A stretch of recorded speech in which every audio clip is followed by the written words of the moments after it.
Hi friends, welcome to விருதை சமையல். இன்றைக்கி ரொம்ப ஹெல்த்தியான ஒரு முருங்கைக்கீரை சூப் எப்படி வைக்கலான்னு பார்க்கலாம். அதுக்கு ஒரு சின்ன கிளாஸ் அளவுக்கு அரை கிளாஸ் பாசிப்பருப்பு எடுத்து நல்லா கழுவிட்டு 1.5 கிளாஸ் தண்ணி ஊற்றி வேக வச்சுக்கலாம். கீரையோடு சேர்த்து போட்டால் பாசிப்பருப்பு வேகாது, அதனால தான் தனியாக வேக வச்சு எடுத்துக்கிறோம். நீங்கள் பருப்பு வேக போடுறப்பயே சின்ன பாத்திரத்தில் இதையும் கூட வச்சு வேக வச்சுக்கோங்க. வீட்டில் செஞ்சீங்கன்னா ஒரு மிக்ஸி ஜாரில் 1 ஸ்பூன் மிளகு, 1 ஸ்பூன் சோம்பு, 1.5 ஸ்பூன் அளவுக்கு சீரகம், இதை பொடி மாதிரி அடிச்சுட்டு எடுத்துகிட்டு வந்துக்கிறேன்.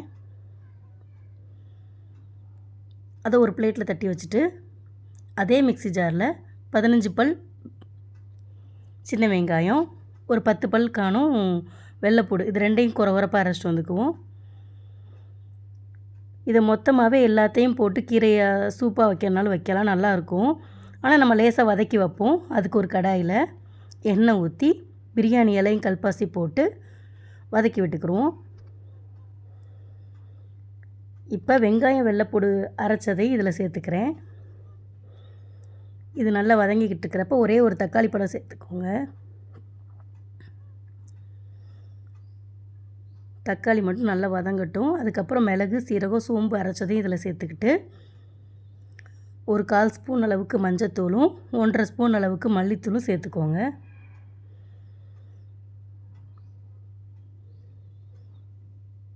இது நல்லா வதங்கினதுக்கப்புறம் நல்லா கிளறி விட்டுக்கோங்க. இந்த மஞ்சத்தூளும் மல்லித்தூளும் சேர்த்ததுக்கப்புறம் இந்த ஸ்டேஜில் 2 கைப்பிடி அளவுக்கு முருங்கைக்கீரையும் இதில் சேர்த்துக்கிறோம். ரொம்ப இலையாக தான் இருக்கணும்னு அவசியம் இல்லை, சின்ன சின்ன தண்டுகள் இருக்கலாம். இதை நல்லா கிளறி விட்டுட்டு இப்போ நம்ம வேக வச்ச பாசிப்பருப்போடு இதை சேர்த்துக்கிறோம். பாசிப்பருப்பு ஆப்ஷனல் தான். உங்களுக்கு வேண்டாம் அப்படின்னு நினைக்கிறவங்க, எனக்கு சூப் தண்ணியாக இருந்தால் கூட பரவாயில்லன்னு நினைக்கிறவங்க இது மட்டுமே போட்டு அப்படியே விசில் வச்சு குடிக்கலாம், நல்லாயிருக்கும். நான் கொஞ்சம் கொலகொலப்பாக வேணுங்கிறதுக்காக பாசிப்பருப்பு கலந்துருக்கேன். இதுக்கு தேவையான அளவு தண்ணி இப்போ நான் இதுக்கு 1 சொம்பு அளவுக்கு தண்ணி ஊற்றியிருக்கேன்.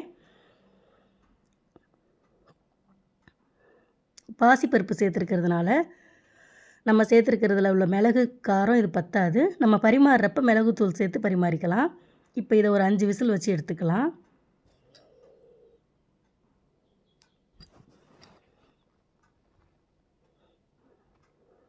ஆவி அடங்கின உடனே விசில் எடுத்து விட்டுட்டு பார்த்தோம்னா நல்லா கொலகொலப்பாக இருக்கும். இப்படி தான் இருக்கும்.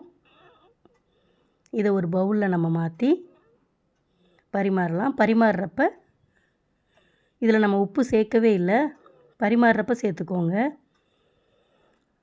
ஒரு பிஞ்ச் அளவுக்கு உப்பும் நமக்கு தேவையான அளவு மிளகுத்தூளும் சேர்த்துக்குவோம். ரொம்ப டேஸ்டியான முருங்கைக்கீரை சூப் ரெடி. தேங்க்யூ.